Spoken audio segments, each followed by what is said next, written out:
جو مانے گا پھر وہ نتیجہ بھی لے گا، اور جو میرا اس بیان کے اوپر تبصرہ کرے گا، منفی تبصرہ کرے گا، تو اس کو اجازت ہے،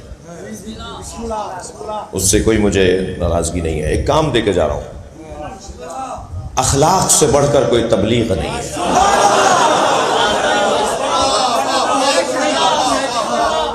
خوش روئی اور خندہ پیشانی سے بہتر کوئی تبلیغ نہیں ہے۔ میری آنکھ کا کام جو ہے وہ میری ناک کا کام نہیں ہے، جو آپ کے کان کا کام ہے وہ آپ کی زبان کا کام نہیں ہے۔ یہ 6 فٹ کے بدن میں کوئی 10 چیزیں ہیں جو ایک دوسرے کے مخالف کام کرتی ہیں، اور اگر ہم نے کان کا کام آنکھ کو دے دیا تو فساد ہوگا۔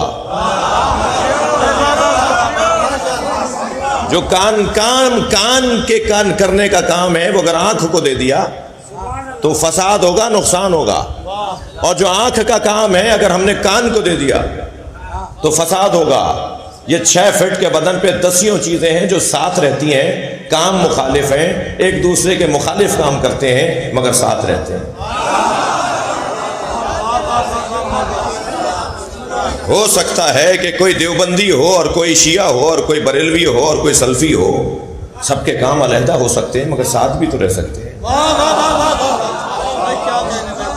جی، سب کے مختلف کام ہیں، سب کے مختلف اعضاوی ہیں، مگر سب ایک ساتھ بھی تو رہ سکتے ہیں۔ سارے سنی مل کر شیعوں کو ختم نہیں کر سکتے، اور سارے شیعہ مل کے سنیوں کو ختم نہیں کر سکتے۔ جو کام کر نہیں سکتے اس کی کوشش کیوں ہوتی ہے؟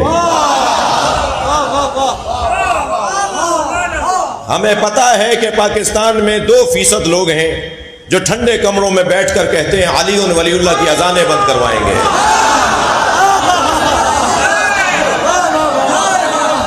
انہیں کوئی جا کر خبر کر دے۔ جو ٹھنڈے کمروں میں بیٹھ کے کہتے ہیں خلیفتہ بلا فصل بولنا دہشت گردی ہے، انہیں کوئی جا کر خبر کر دے کہ تمہارے بڑے یہ آرزو لے کے مر گئے۔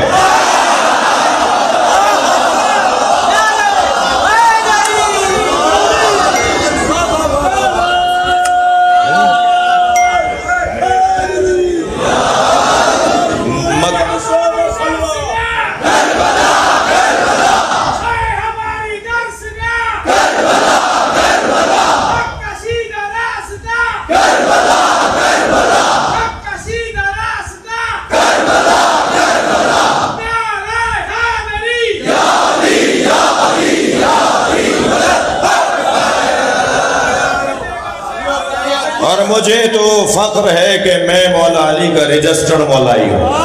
خبردار میرے بچوں، جوانوں، علی کا نام لینے پر اگر کبھی FIR کٹے تو گھبرانا نہیں،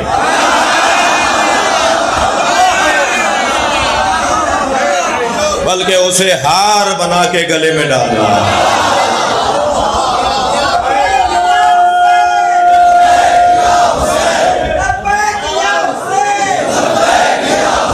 بلندتر صلوات پڑھیں گے محمد و آل محمد۔ مجمع کم نہیں ہے، باہر بھی صحن فل ہوا ہے، اندر بھی، اور نہ جانے کا۔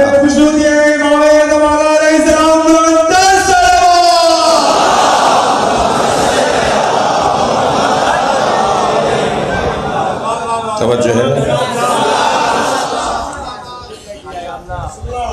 خفا تو نہیں ہے؟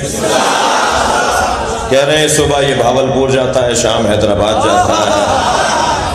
میں انہیں پیغام دے دوں کہ میں تو آسمانوں میں جانا چاہتا ہوں، تو میں زمین میں گاڑ کے جاؤں گا۔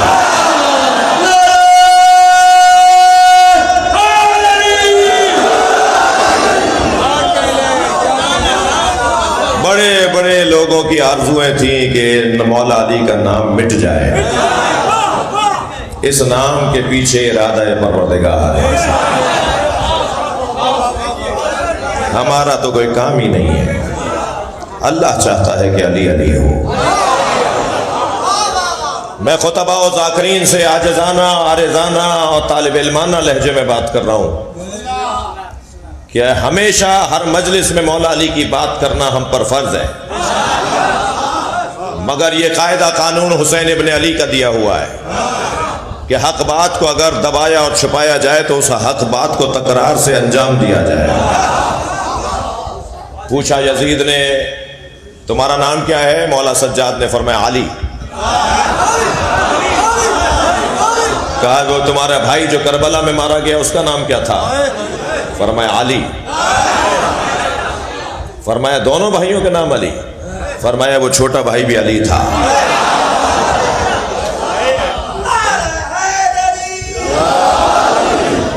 کہنے لگا کیا سارے بھائیوں کے نام علی؟ فرمایا میرے مولا سجاد نے میرے بابا حسین فرماتے ہیں کہ اگر اللہ مجھے 100 بیٹے عطا کرتا میں 100 کے 100 بیٹوں کے نام علی رکھتا۔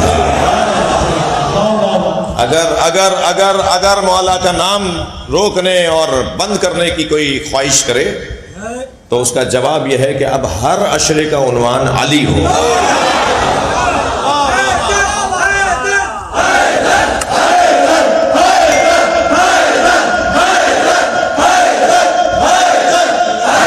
صلوات محمد و آل محمد۔ مجھے تسلی دیجئے، آپ تھک تو نہیں رہے میری باتوں سے؟ دیکھیے یہ گھرانہ شیعوں، یہ ان کا ذکر شیعوں کی ملکیت نہیں ہے۔ ہر صاحب ضمیر ان سے محبت کرتا ہے، اور بر صغیر تو ویسے ہی تفضیلی سنیوں کا علاقہ ہے۔ یہ جو ہمارا خطہ ہے نا، ہندوستان، پاکستان، یہ اور سندھ تو پھر سرتاج ہے اس خطے کا۔ جی سندھ کا تو حسن ہی کچھ اور ہے۔ یہ میٹھے بول، اس کا کیا نقصان ہے بھائی؟ یہ پیار بھرے جملوں کا کیا نقصان ہے؟ میں نے کہا جی مجھے سندھ کے ہندوؤں سے بھی محبت ہے، اس لیے کہ سندھ کا ہندو بھی یا علی مدد بولتا ہے۔ اس ایک جملے پہ کچھ لوگوں نے تنقید کی، مگر انہیں مبارک ہو، میں نے تو اپنی قوم کا فائدہ لیا۔ سندھ کے ایک بہت بڑے زمیندار ہندو وڈیرے نے مجھے فون کیا اور کہا کہ آپ کے اس جملے کے بعد میں نے اپنے پوتے کا نام علی آنند رکھ دیا ہے۔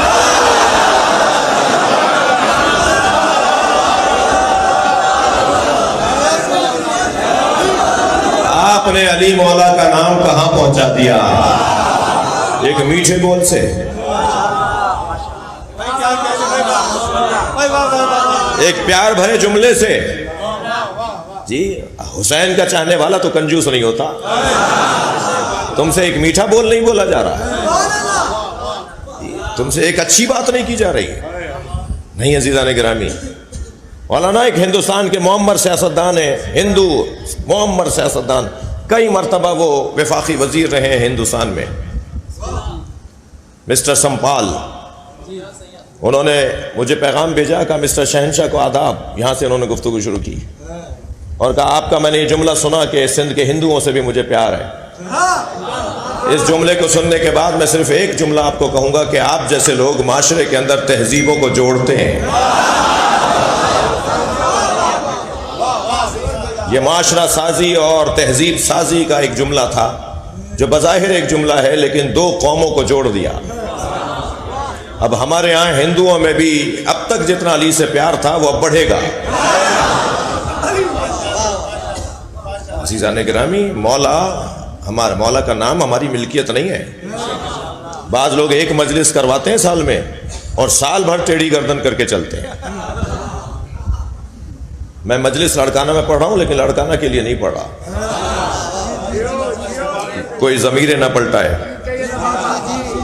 کوئی اشارے کہیں نہیں لے کے جائے، میں کسی کی طرف مجھے نہیں پتا، اور بعض چیزوں میں جاہل رہتا ہوں تاکہ بہت سی ذمہ داریوں سے ہاتھ دھوتے رہوں، بہت سی ذمہ داریوں سے میرا تعلق ہی نہ ہو۔ عمومی بات ہم کر رہے ہیں جی۔ بعض لوگ مولا کے نام پر سال بھر سیاست کرتے ہیں، نہیں، مولا کا نام تو عاجزی لے کے آتا ہے، مولا کا نام تو فقیری لے کر آتا ہے۔ ممکن ہے کہ کوئی 2 کروڑ کی گاڑی سے اترے اور علی کا فقیر ہو، ممکن ہے کوئی 20 کروڑ کا بنگلہ بنائے اور علی کا فقیر ہو۔ فقیر اسے نہیں کہتے کہ جس کے کپڑے پھٹے ہوں، فقیر اسے کہتے ہیں جو مہنگی گاڑی میں بیٹھے اور پیدل چلنے والے کو انسان مانے، جو مہنگے مکان میں رہے اور جھونپڑی میں رہنے والے کا احترام کرے، جو پیسے کے بنیاد پر تکبر نہ کرے، جو کرسی کی بنیاد پر اکڑ کر نہ چلے، اسے فقیر کہتے ہیں۔ اس دروازے پر بیٹھنے والا، اچھا ہم تو ویسے ہی علی کے چاہنے والے بڑے بڑے ممکن ہے اس وقت بھی، یقیناً اس وقت بھی بڑی تعداد میں لوگ بیٹھے ہیں جو نیچے بیٹھنے کے عادی نہیں ہیں، گد و تکیوں کے اوپر، غلافوں مسندوں پر بیٹھتے ہیں، صوفوں پہ بیٹھتے ہیں، لیکن بہت سے لوگوں کو تو پہلو بدلنے کی جگہ نہیں مل رہی، اتنا رش ہے، تکلیف میں بیٹھے ہوئے ہیں مگر اطمینان سے بیٹھے ہیں نا۔ شاید صوفے پہ اتنا سکون نہ مل رہا ہو جتنا حسین کے مجلس میں۔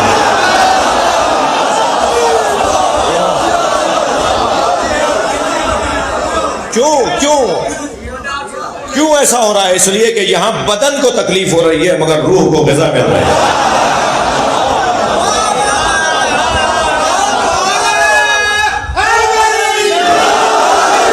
یہ مجلس امام حسین روح کی غذا کی جگہ ہے۔ میرے بچوں جوانوں، اپنی روحوں کو مضبوط بناؤ، بدن اس کا پابند ہو جائے۔ جن کی روحیں مضبوط ہوتی ہیں وہ اللہ کی عبادت بھی اچھی کر پاتے ہیں اور وہ حسین کا ماتم بھی اچھا کر پاتے ہیں، لیکن جن کی روحیں کمزور ہوں انہیں 2 رکعت نماز کے بعد پنڈلیوں میں درد ہونے لگتا ہے۔ جن کی روحیں کمزور ہوں انہیں جلوس پورا کرنے کی طاقت نہیں ہوتی، آدھے جلوس میں سے کاٹ کے باہر آ جاتے ہیں کہ صاحب چلا نہیں جا رہا۔ لیکن جن کی روحیں مضبوط ہوں، میں نے ایسے دیکھے ہیں، لمبے چوڑے لوگوں کی روحیں کمزور ہیں تو بدن تھک رہا ہے، مگر نحیف و ناتوان جس کے ہاتھ کانپ رہے تھے اس کی روح مضبوط تھی تو وہ پیدل چل رہا تھا اور کہہ رہا تھا خبردار حسین کا جلوس پورا کروں گا۔ وہ کون سی چیز ہے جو انسان کو ہمت اور حوصلہ عطا کرتی ہے؟ وہ روحوں کی مضبوطی ہے۔ ہمیں اپنی روحوں کو مضبوط بنانا ہے۔ ممکن ہے مجلس کے درمیان سے کوئی آواز دے دے یا ممبر سے اترنے کے بعد پوچھ لے کہ روح کیسے مضبوط بنائیں، روح کیسے مضبوط بنائیں؟ روحوں کو مضبوط بنانے کا ایک ہی نسخہ ہے، ان سے دوستی کر لو جن کی روحیں مضبوط ہیں۔ اور یہ گھرانہ اہل بیت کا گھرانہ، کہا یا رسول اللہ وہ کون سا گھر ہے جس کی تعظیم کا اور تعمیر کا اللہ حکم دے رہا ہے؟ فی بیوت اذن اللہ ان ترفع، وہ کون سا کس کا گھر ہے؟ فرمایا بیوت الانبیاء۔ میرے مولا سرکار ہمارا مولا نبی نے فرمایا اس آیت میں جن گھروں کو بنانے کا اور تعظیم کرنے کا حکم دیا ہے وہ انبیاء کے گھر ہیں۔ بات مکمل ہو گئی تھی، سوال کا جواب ہو گیا تھا، مگر جس بزرگ کی جو خدمت ہو وہ یاد رکھنی چاہیے۔ برابر میں سے حضرت ابو بکر کی آواز آئی کہ ھذا المکان منہا، علی و بطول کا گھر ان میں سے ہے۔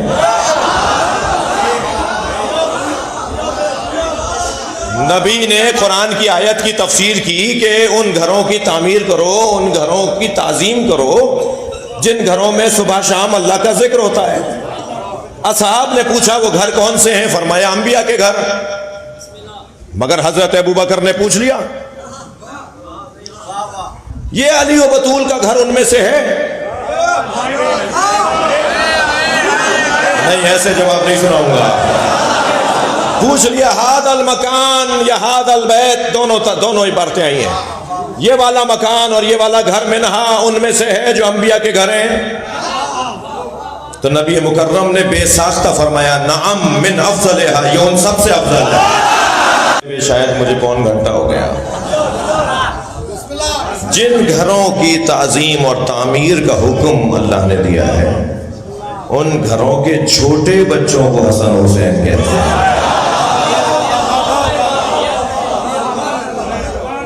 اس گھر کے سب سے چھوٹے بچے کو زینب کہتے ہیں، اس گھر کے سب سے بڑے کو محمد مصطفیٰ کہتے ہیں، اس گھر کی مرکز کو فاطمہ زہرا کہتے ہیں۔